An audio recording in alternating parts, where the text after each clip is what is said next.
Absolutely incredible story. Deputy Karen Hernandez joins us in studio. You shared that story with me, I think it's a couple weeks ago now, and we're also joined by Lieutenant Carrie Madrigal as well. Two women in law enforcement. We're going to get to that a little bit later. But Karen, I know it's always hard to hear your own voice, but as you hear yourself tell that story, I mean, what does it bring back? What does that feel like? Makes me emotional. Makes me emotional to say that. I mean, I truly believe she was going to pass away right there. And how I said I was going to fight to keep her alive until rescue showed up and took over. And then when the female investigator showed up and told me she was here for me and I was okay, breathe, and there has to be an adrenaline rush to that part of your job. It's not something you do. I mean, you have very difficult jobs, but you're not life-saving every day. And to have that happen on that shift on that day, that has to be just driving your adrenaline way up. It sure was. I didn't notice throughout the whole incident going on that I didn't notice my adrenaline, really. It just kicks in naturally. So let's talk about that day. I remember you telling me the story. It started with just a routine, although I hate to use the word routine when it comes to law enforcement, but you're at an intersection. Walk us through what happened. I was at the intersection, red light. Typically, I was in the middle lane. Cars will pull up alongside you. This car did not pull up alongside me. He stopped at my rear, and I immediately thought that was odd. So again, being in law enforcement, the years of experience that I have, there's something wrong. They're wanted. There's something wrong with the plate. It could be a number of things. Have you had that happen before when you're at an intersection and something doesn't feel right? It has happened before, and the person hangs back, and then once you don't go and you let them pass you by, you do run the plate, and it's something simple. Usually expired plates they're suspended. It hasn't been anything traumatic like this. So they are hanging back. Mm-hmm. You recognize something is wrong. What happens next? The light ended up turning green. I did not go. They pulled along slowly alongside me. They crept up alongside me, and I was in an unmarked again. Had a spotlight, though. I'm in uniform. The passenger looked over at me, saw I was in uniform, and he motioned with his lips, yep, she's a cop. And that's when they took off some. They didn't gun it at that point. I quickly put their plate in, and I recognized that the plate wasn't matching up with the vehicle. I thought I put the plate in wrong, so I caught up with them to double check and noticed I did put the plate in correctly. And I scrolled down in the run and noticed that the registered owner of the plates was suspended, at which point I activated my lights. We were by the Kohl's parking lot. He didn't pull over right away. He turned to go in. I'm like, oh, he's going to pull into the parking lot, and that's where I'm going to make contact with him. But as soon as he got into the driveway of the parking lot is when he put the pedal to the metal and took off through the parking lot. I got to take a quick break, but when we come back, I want you to take us into that parking lot scene that day, because that's mm-hmm. where the life-saving and really incredible, as I said, adrenaline of that moment must have kicked in. We're joined by Karen Hernandez, Deputy Racine County, and Lieutenant Carrie Madrigal, also from Racine County. Two women in law enforcement as part of our WTMJ Cares Salute to Service presented by First Bank Financial Center. This is Jeff Wagner. The Texas school shooter from last week isn't eligible for the death penalty and will be eligible for parole because he was only 17. This isn't right. I'll explain why at 1:10 today. Jeff Wagner, Wisconsin Values, WTMJ. This is Steve Scaffidi. I don't know about you, but climbing up on a ladder to clean your gutters is a messy and dangerous chore. Leaf Guard Gutters are going to take care of that for me. They can do the same thing for you. Leaf Guard's patented seamless design channels rainwater into your gutters while leaves and other debris just roll off. Nothing ruins a quiet Wisconsin weekend when they're having to go out and clean your gutters in the middle of a rainstorm. Trust me, I've done that. The team at Leaf Guard has been taking care of homeowners in this area for over 10 years. They are experienced professionals who usually complete the job in one day. Their gutter systems are fabricated at your home, custom-made to fit your house, and come with a lifetime no-clog guarantee. That's right, no-clog guarantee.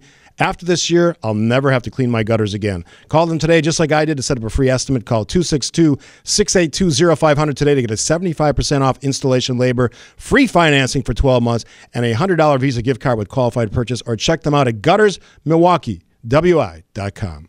International soccer returns to Miller Park on Wednesday, July 11th as U.S. soccer legend Landon Donovan headlines a showcase matchup presented by Aurora Healthcare. Soccer fans will have a chance to see some of the world's premier footballers live and in person as Donovan's current squad, Club Leon, battles Liga MX rival Club Pachuca. To reserve your spot at Miller Park for this marquee match, call 414-902-4000 or visit brewers.com/soccer.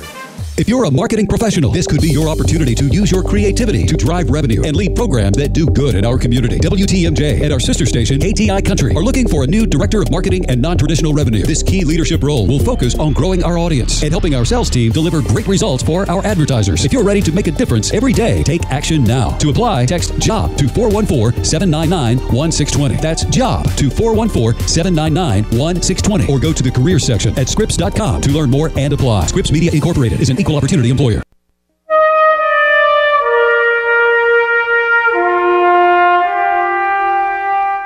Hi, this is Mequon Police Chief Steve Groff.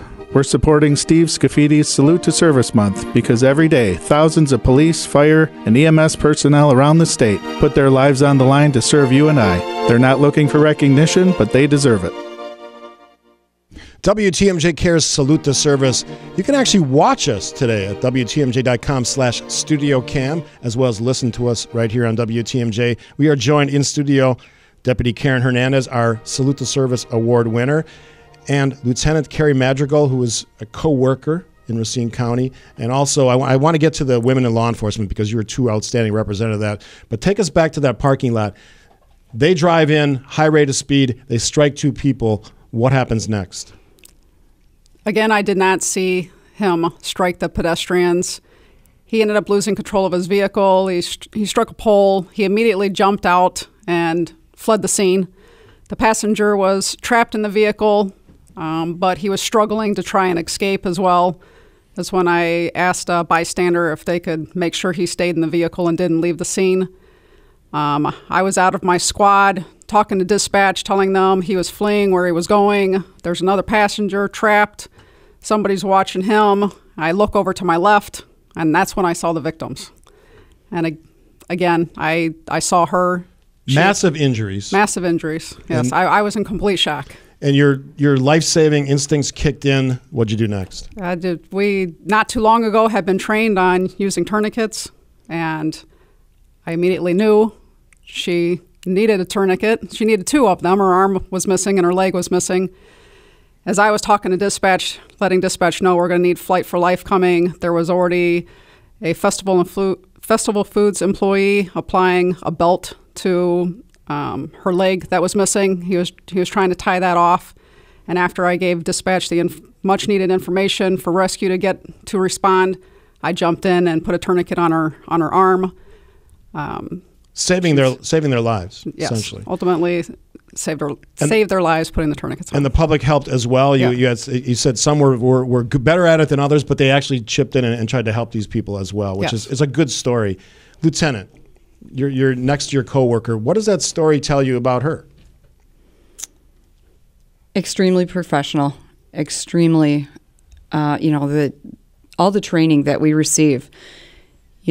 Thank God these incidents don't happen every day, but when they do, you want to know that the training that you've had is going to kick in. And I think this is just a phenomenal example that her training did kick in right away. And, that adrenaline rush, she didn't realize she had blood all over her because she was so completely dealing with the issue at hand and, trying to get these people safe and, taking care of what needed to be done. Do you think the public understands that's what the men and women in law enforcement, in your case, have to deal with every day? Do you think they understand that?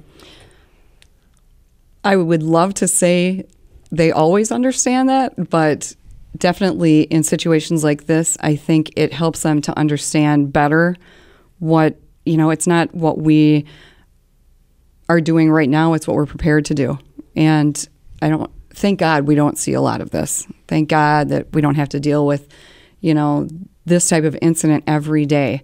But it's good to know that when these occasions occur, that we're ready to help people. Before you came on, I was asking about your 10 years in law enforcement, and I think you said 20 and 18 years, which is significant. For women in law enforcement, and we have two great representatives in studio, Lieutenant Carrie Madrigal and Deputy Karen Hernandez, what made you decide to get into this line of work? Let Karen go first. I was always, since a young child, interested in law enforcement, interested in crime. I just love the excitement. But when I was growing up, you never heard about women in law enforcement. Nobody came to the schools to talk about it or anything. Didn't think that women really got into law enforcement. But then as I got into a different profession, did not enjoy that profession, did it for 10 years. And when I got into my upper 20s, I decided to put myself through all the schooling, and I was going to do it. And I enjoy every minute of it. Yeah, I was going to say, I bet you don't regret that decision. No. And Lieutenant, women in law enforcement, has it changed in the 18 years you've been in law enforcement? I don't necessarily know that it's changed. I think if anything, in any really profession, I think females bring something different to the table versus what men bring to the table. And I think that we have to use our strengths to our advantage, as everyone else does. But I think that a lot of times as females in law enforcement, you feel like you need to prove yourself a little more. And do the men in law enforcement make it more difficult?